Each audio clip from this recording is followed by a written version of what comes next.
Bonjour, nous sommes le mercredi 22 novembre 2023 et je vous propose la situation des cultures de cette semaine.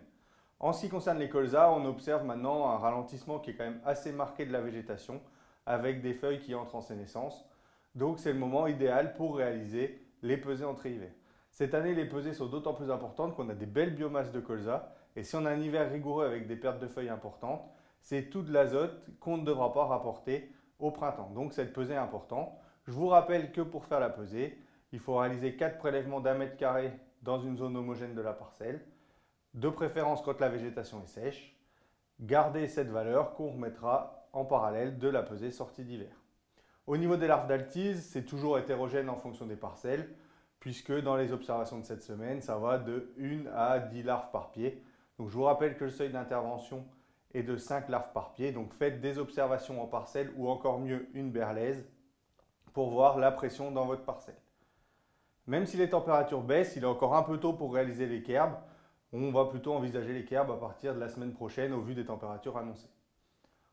Pour les céréales, les orges d'hiver sont au stade 3 feuilles début talage pour la majorité des parcelles. En ce qui concerne les blés, ça va des parcelles qui sont encore à semer à début talage pour les plus avancés, mais la majorité des parcelles pour tous les semis sur les 15 premiers jours d'octobre sont généralement à 3 feuilles. Au niveau des semis, ils sont bloqués depuis la fin de semaine dernière puisqu'on a eu 40 mm sur la fin de semaine. Ils vont redémarrer au courant de la semaine en fonction des types de sol et une fois que l'eau sera descendue. Ne rentrez pas trop vite dans les parcelles parce que si vous abîmez la structure, ça sera un potentiel qui sera pénalisé encore plus que la date de semis. Arvalis a mis à jour cette semaine les dates de semis jusqu'auxquelles on pouvait semer les variétés. Donc pour les variétés plutôt hiver comme Extase ou Chevignon, ça peut aller jusqu'à la fin du mois. Pour les variétés qui sont un peu plus précoces comme Intensity, KWS Perceptium ou Winner, là on va pouvoir les semer jusqu'au mois de janvier. Et pour les variétés vraiment précoces à montaison comme Celebrity ou Prestance, on pourra aller jusqu'au mois de février. Dès que les sols seront portants, la priorité ce sera de réaliser les désherbages, le deuxième pour les parcelles où il y en a déjà eu un, ou le premier pour les autres.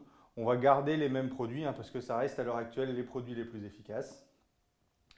Il faudra également faire un point sur les pucerons parce que même s'il y a peu de vols, on a toujours un petit peu d'activité et même les petites gelées annoncées dans les prochains jours ne suffiront pas pour détruire les pucerons présents.